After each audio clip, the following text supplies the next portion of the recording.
Hello and welcome to another Warcraft 3 audio commentary. This is going to be another 1v1 game against mavericks741, and this is going to be a human mirror match. We both random. I think he had just lost another human mirror match. I forgot what the map was. I have to look. I think that'll be the next one I do, to look at the other human mirror match. But anyways, though, we random human again. And I'm going to do another tavern hero build. I don't actually know that he's human yet, so it's just sort of a blind tavern build. He doesn't know my race yet. Well, he messed up. He started to power build that barracks on accident. He must be a little bit tilted, I would say. Yeah. I don't want to troll too much there, but yeah. So I'm gonna go double barracks. I'm building a weird sort of build, but it's like sort of blocking these openings, and leaving a lot of space for stuff. I could potentially be punished, I guess, in some scenarios, but probably not. I mean, there's not a lot of, like, at least in the early to mid game, it's not generally too scary to have your buildings up here. Maybe it's like a million huntresses, but yeah, I don't even know if he would mass hunts or not if he was elf. But so let's see.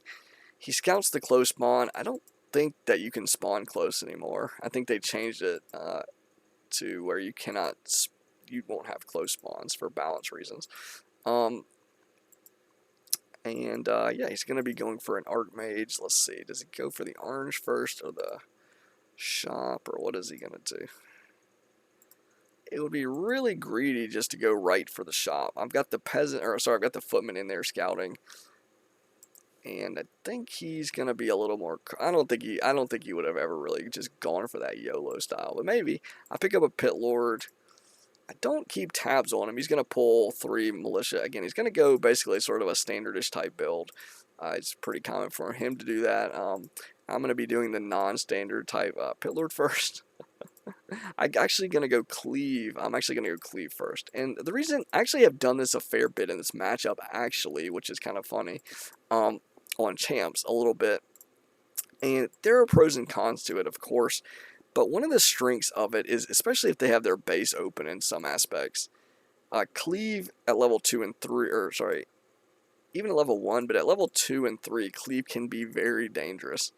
And it's like, if you get in there to harass their workers, and they have all these footmen, and then, maybe their hero or something, I try to spread this damage between the footmen and the Pit Lord so I can get, like, the max value out of Cleave. I probably should have not stopped him from attacking there, so that was whatever. But yeah, it's pretty efficient. I tank a lot, though. Without the water elementals, you're going to tank a lot. And also without pulling militia, you tank a fair bit here. And if you do these 2 greens in this camp with 1 hero, you're going to get level 3. So that's sort of what I'm planning to do. He gets 2 here, picks up some decent clauses, decent item. I pick up a cloak and a slippers. Again, he crept in orange, I crept in green, so it's it's what it is. He's gonna be standing here, being sort of cautious, and he's like, okay, let me give this a shot. I've got these militia, I'm gonna do it, and I'm gonna do this expo instead. So you might say this should have been more contested, but it is going to allow me to get a red camp instead of an orange. Now this drops us a Watcher Ward. And let's see what item. He got a crystal ball. What did he reveal? He revealed my main base. He sees that I'm not teching, so he probably does assume, or he probably can correctly assume that I'm expanding somewhere. And it's either here, which he's probably about to run by. He seemingly sees that. Oh no, he actually didn't. Maybe didn't see far enough in there to check that. So yeah, but he will see if he looks when I have Devotion Aura. He can pretty much know that I crept. This is only going to drop at a spawn, so he can probably know that I crept a close spawn. And he's 3, I'm 3, and this is going to be him at 30 food and me at 35 food, and a tower in the mix for me. I'm hitting his hero a little bit with the tower, and I'm going to grab a Regen Scroll. He would like to hang around and deny some healing, possibly, but he's like, you know what, I'm not going to win this fight here. Looks like he wants to run around and check the expo. he would be wise to just assume that I actually did just take the expo. And he used a crystal ball. Like, I guess it's actually a little bit hard to see the devotion aura on the Pit Lord. If you look at the animation, you can see it, but it's like, if you're not paying close attention, you might not really know that. So now he's going to go back. I don't know. I'm just going to dive. You know what? I'm like, I've got the expo going up. I'm going to go dive and see what he's got. If he's got tier 2 going up, I'll stop it. He's actually not building any tier 2 just yet. He is building a second hero, and he's going to dive the base. So this is a situation where he's, it's not terrible for him to be here. He's going to get a lot of unit kills, and his base is actually a little bit more well laid out than mine in terms of like stopping this damage, because like it's really clustered together. I can't just dive in. And if this tower's gone, he's going to be in trouble. And so that it is going to be gone. I have level 2 cleave. I don't have any damage boosting items. But look at this. Every cleave is hitting like 5 peasants here. Maybe even 6. Like, just going to hit footmen as well. If I cluster back here somewhere and force all of his melee stuff to fight near all of his workers, it's going to be devastating. That cleave area is no joke. No joke. So if we look at the food count now, he's at 33. I'm at 36 food. Now, I actually smartly sent a footman over here. I need to upgrade this tower, which I do start to do. And I'm going to TP. I actually probably should have TP'd over to the expo, honestly. But I got a region scroll, and now I'm going to run over here to the expo. And he's going to pump off. He's going to snipe a couple of these peasants. And this is just a peasant graveyard. In terms of like whining about here, peasant harass. Oh my gosh, if it tilts you to get peasant harassed, you're in a bad, you're gonna be in for a bad time when you play me, to be honest. I love to harass human peasants. Like, it is what it is, man. Like, I don't think I'm alone in that. I think lots of people do it. You just expect it to happen. It's gonna be happening. Pit Lord's gonna be, Pit Lord sometimes is gonna run in there, is gonna be harassing your peasants. Like, so yeah, I've got the expo. I'm gonna just like, I'm like, I'll creep this.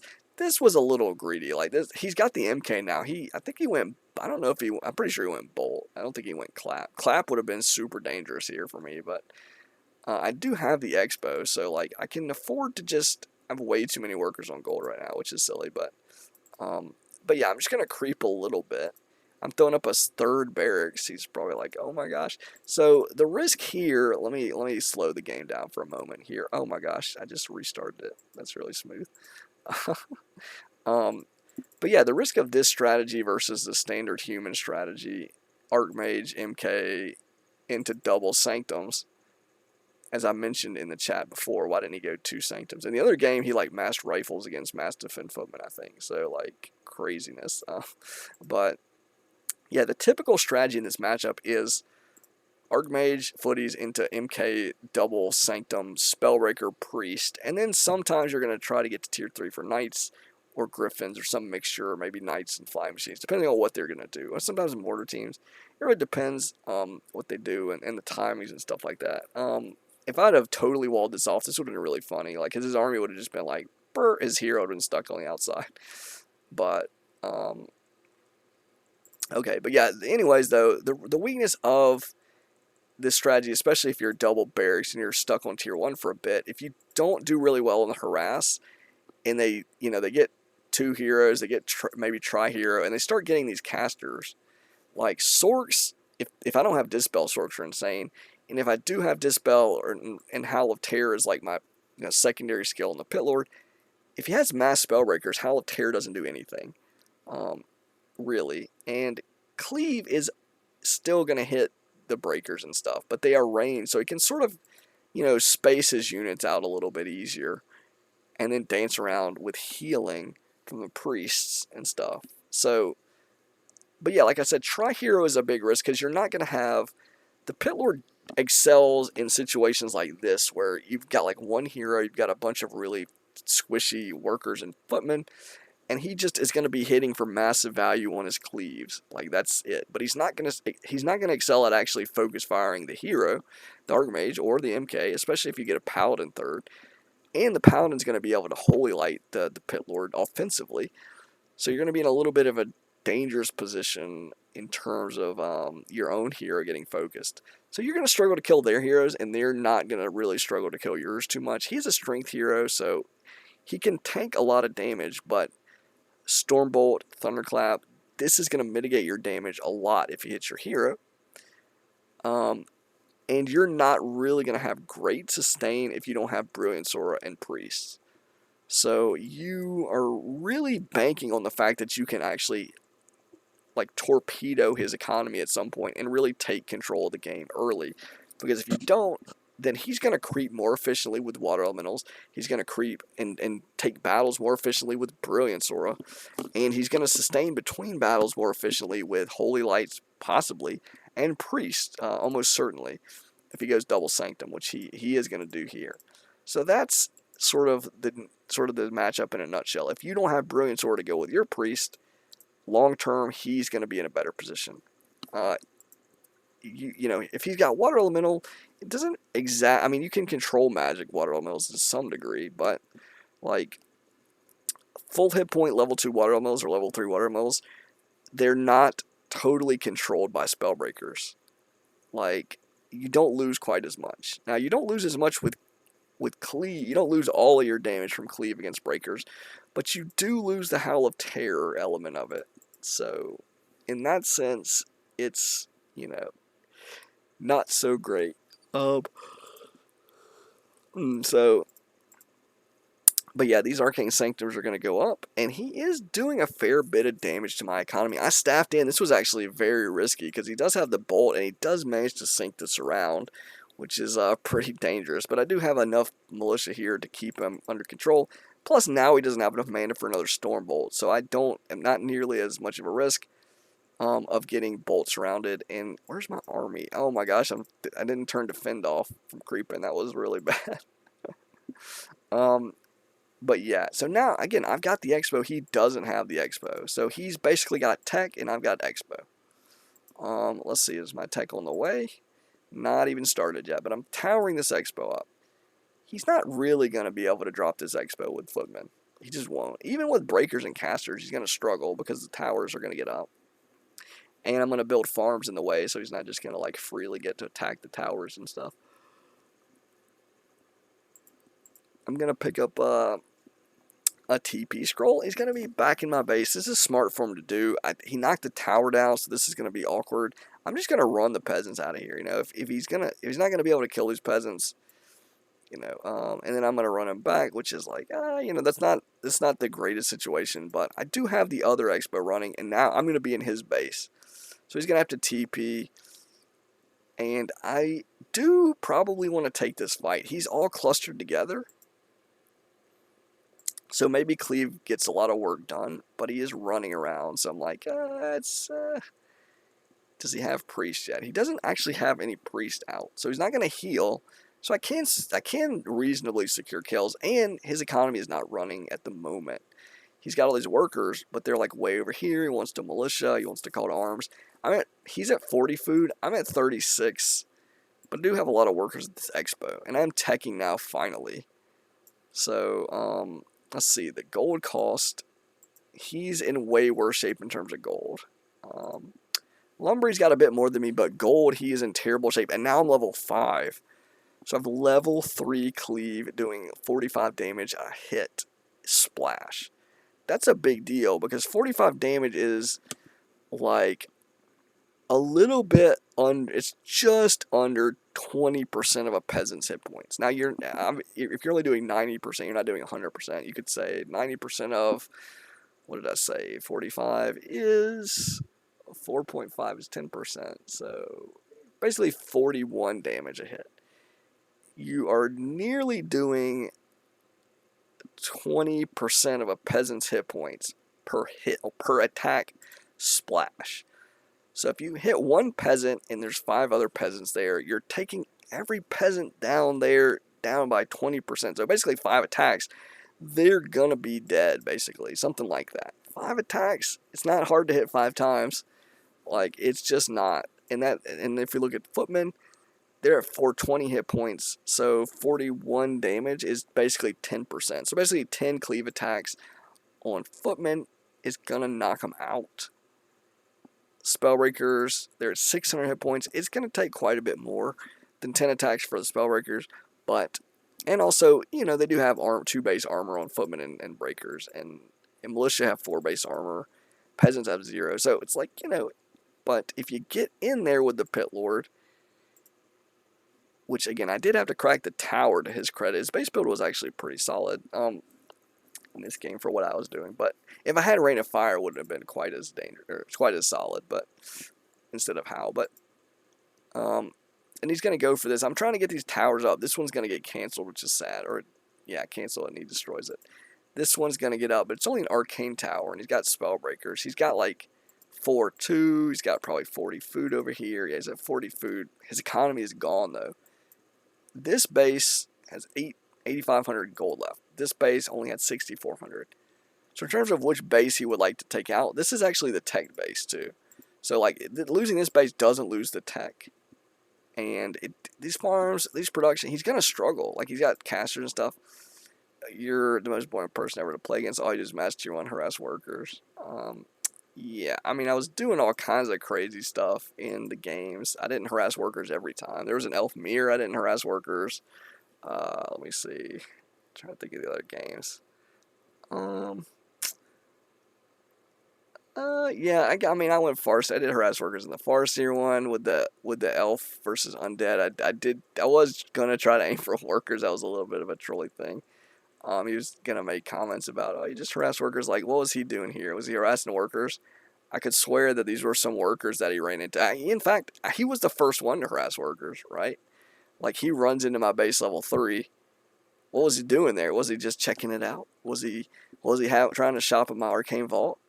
You know, was he doing something like that? No, I think he was harassing workers. I think that's what was going on there.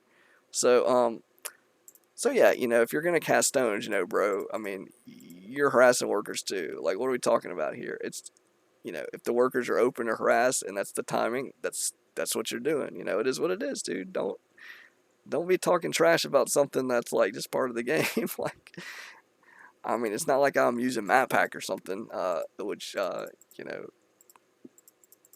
I've heard somebody in this game use before. You know, so not exactly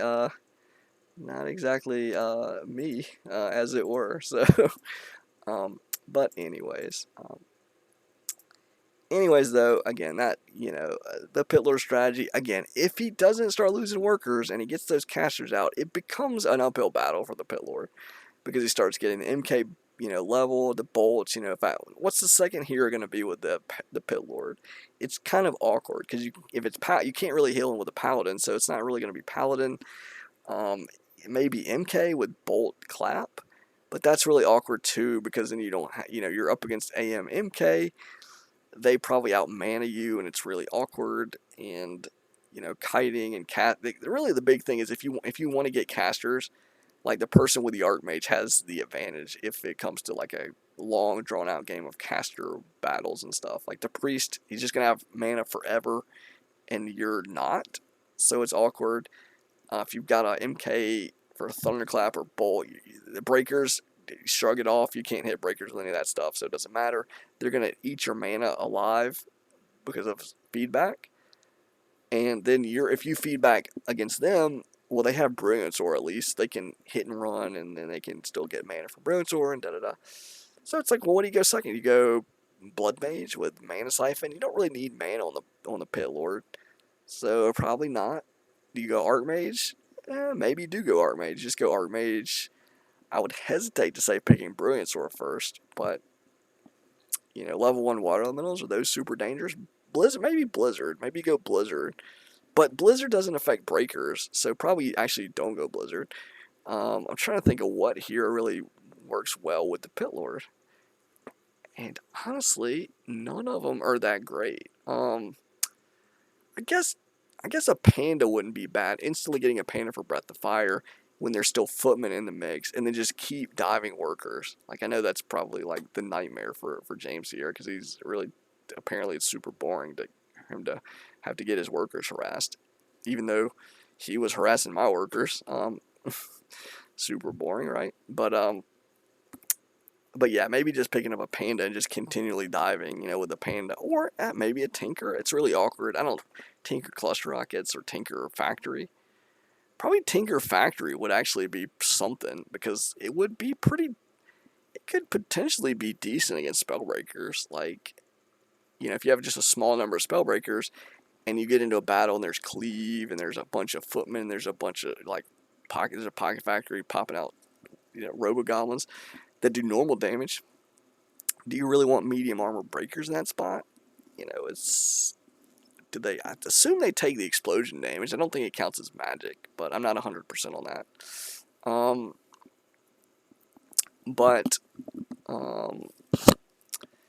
So yeah, maybe a tinker with pocket factory, as weird and goofy as that sounds, is probably not terrible.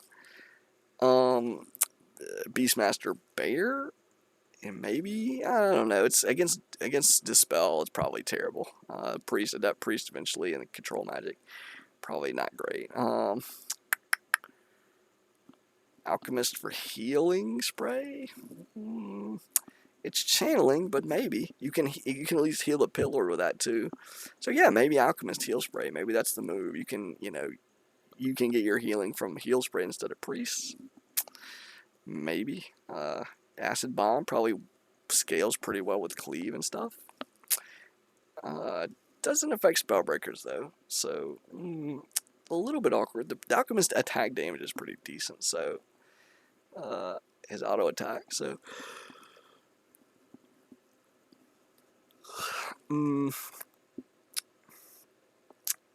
Naga? Nah, I don't think Naga.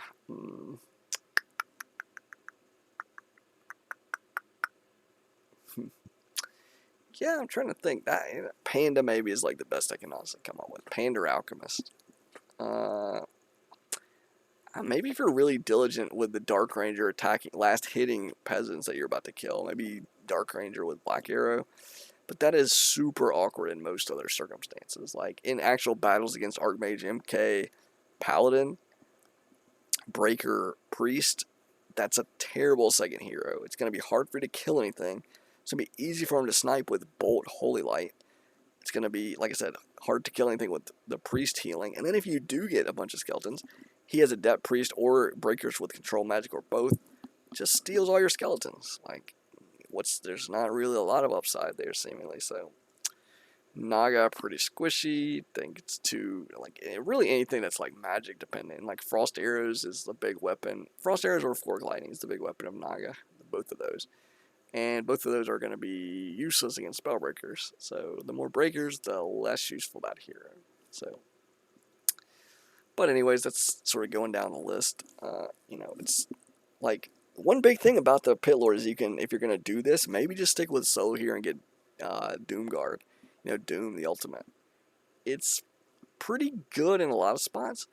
The one problem is, like I said, if they do manage to get to try hero and they've kept their economy from completely getting rolled, like if it never got completely wiped, then the try hero, even against Doomguard, like the units and the sustain of the priest and stuff like that, it's even the Doomguard a lot of times is gonna struggle, because the enemy just has so much healing. He's got Holy Light to heal, he's got Stormbolt to snipe stuff, he can tank with watermelons, and he's got this basically infinite mana with Brilliance, or not infinite, but it's going to regenerate really quick, so you're not going to be having to wait on spells as much or use clarity potions as much.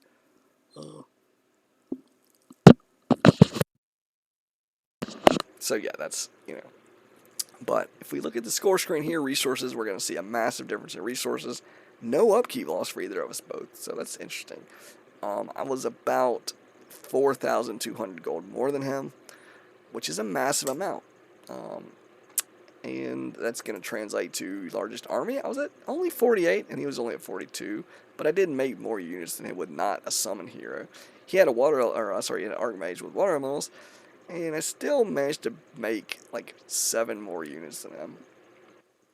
Units killed. He actually managed to kill more than me. But I mined so much more gold that it didn't really matter. Trying to think. Did I kill his town hall? I don't think I killed his town hall. Actually, did I kill his town hall? Maybe I did. Yeah, I think we did trade town halls right at the end. I was a little bit distracted there. Yeah, I think he killed mine. I killed his, probably. And that left me with 1 base still left and towered and like 8,500 gold or something like that. Yes, he has about 5,900 gold left in his main. I've got 6,400 in mine. And the Expo has 8,200. So if he does get this up and he mines it out and I mine this out, it's a slight edge for me, but it's not just GG. But he does have to have enough resources to build it, which he does not have the gold right now. He can sell items, maybe. Let's see. Does he have the items? Oh, no. Did he? No, he does. He just has a TP. He doesn't have enough. Even if he sells it, he doesn't have enough gold to build the Expo. So yeah, this was it. Base race wise, does he want to just stand in here and fight the towers while he loses his buildings? I can TP, I think. Yeah, I have a TP. I have a heal scroll at level 5, full hit points. He's got mana, like, but this is the units, like the tower. It's just like he's not going anywhere in there. He's not. But this Sork died. This Sork's gonna die. Like the Sorks are just basically, they're not useless. But I do have Sanctums up now, so they will be useless shortly. I'll just get a couple of breakers and it's GG. I don't, like I said, I don't have to go fight him if I don't want to. There, I have a TP. I have a heal scroll. I can definitely fight him if he starts to threaten the towers, but he just got limited buildings. I'll just kill him and it's whatever. So. But yeah, that game was pretty. It should have been pretty instructive. I do think it's a little bit suboptimal to pick the Pit Lord. If you're against people that aren't like really high level, I'm not gonna say that James wasn't really high level. His base build and everything was actually pretty decent. His timings and everything was fine. The strategy was he maybe was a little late on Sanctums, but I think I was in his base at a timing where it's actually good that he was not building the Sanctums because I was going to cancel them if he was. But yeah, if you can crack their base open, well, hey, if you can get an Expo up and then keep diving, that can pose a lot of problems for him. But the other thing is, like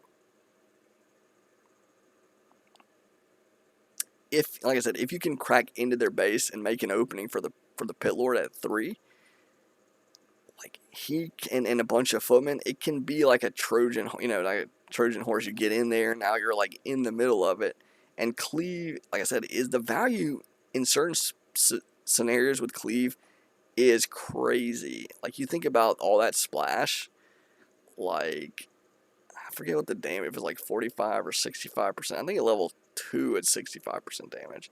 Especially at level 3, 90% damage splash. I didn't even have any damage items, and it was still pretty bananas. Like you hit 5 peasants with 90% damage. It's like, what's your damage output is probably like, what did I say, 5 peasants? Is probably like over 200 damage a hit. That's nuts. It's just, I mean, it's obviously spread out, but it's just crazy. Like, it's just crazy. And at that priest, okay, they're fighting back a fair bit, but still, cleave is no joke. So you have to be very careful. You have to keep the peasants safe. And again, peasants, as somebody would say. I like to harass them, like to kill them, and it is, just a part of the game. Is it annoying? Yeah, no doubt. Getting wolf harassed, getting rain of fire harassed, blizzard harassed, chain lightning harassed, Nova, destroyers. Just go down a list. Beetle harassed. There's all kinds of things that are really frustrating to deal with. If you're just slightly out of position, unprepared, or slightly bad with the micro, like at any point, you can start dropping workers, and that's really generally very bad. Yeah, having to maybe sit in your base for longer than you would like to, or something crazy. So, But yeah, so I think there are windows where you can maybe pull that pit lord strategy off, and probably maps where it's potentially ideal because of marketplace or something. So you can, if you don't get the item drops, you can sell the items and try to collect the correct items that you would really shine with. And the way you creep as well to get the right sort of item drops can help. Um, but yeah, like in terms of optimal play, like I think AM Paladin is just so consistent, so potentially powerful that it probably beats. Like I've been in games where I've gotten Doom before, but I've still lose because like Tri Hero, it just all the mana, they just never seem to run out of heals and bolts and stuff. And that sustain you just don't have with solo hero. Like you don't heal yourself. Doomguard is fine and everything, but like the Tri Hero can creep so well. I guess if it with a Doomguard or something, or like a level 5 pillar, you could creep too, but you don't get the experience on a level 5 hero from creeping, so it's like it doesn't make as much sense. And then you're like looking at like a 4-3-2 or 4-3-3 type hero army, and that is really, really brutal on a pit lord, just like it would be on like a Dark Ranger or something. So yeah, you sort of have to be aware of that, and maybe try not to let it get to the point like where they're Tri Hero, because if they get Tri Hero and you're on one hero, you're really gonna like they're gonna be healing a lot, and then you're just gonna like, are you killing anything? Like, what are you doing?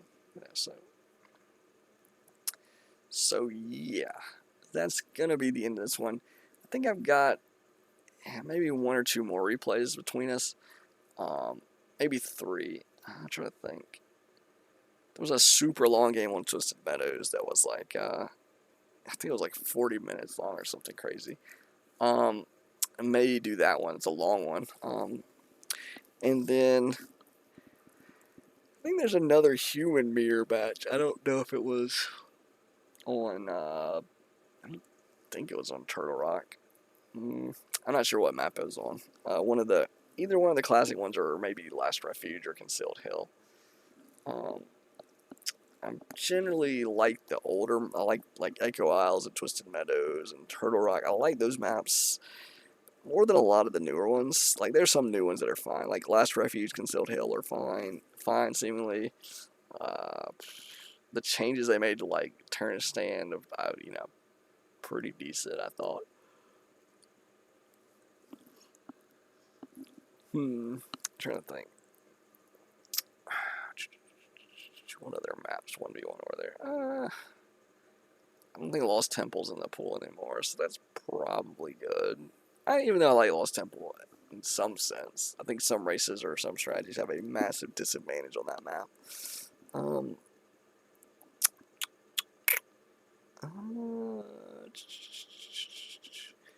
So yeah, but anyways though, hopefully you found these replays and games informative. You got a bit of laughs, a bit of entertainment, some stuff going on in there. Yeah, and yeah, like I said, you sort of learn some little details along the way about sometimes about oddball strategies, sometimes just more generally like why did I do this or that? You look at the replay and you see, did that work? Did it not work? What did the enemy do? You can go down a list and like try to figure out like, if you seem to struggle or if you lost actually like in a game, you can look at the replay and sort of think what decisions sort of led to that. And a lot of times you'll be able to find it. Sometimes you're gonna be like not sort of less than. You're going to be a little bit lacking on some of the information, and you'll probably be a little confused. Now, there have been some spots where I was like, man, I didn't feel like we should lose that. And frequently, if I look at the replay, I can see what really happened, like why it happened like that. But yeah, sometimes you're going to see an ally leave with like 4,500 gold in fours, and you're going to be like, whoa, I see something was wrong in the hood here, and that's it's going to be this guy not building anything for, I don't know, 5 minutes or something like that. That's a crazy amount of gold to just be chilling with. I guess the argument is he was saving it for upkeep, but I mean, how much gold do you need before you bust into like 80 food, you know, or whatever? It's like, you know, maybe he's worried about some like other like level, but like I don't know. But yeah, this is gonna be the end of the audio. ScryMind signing out.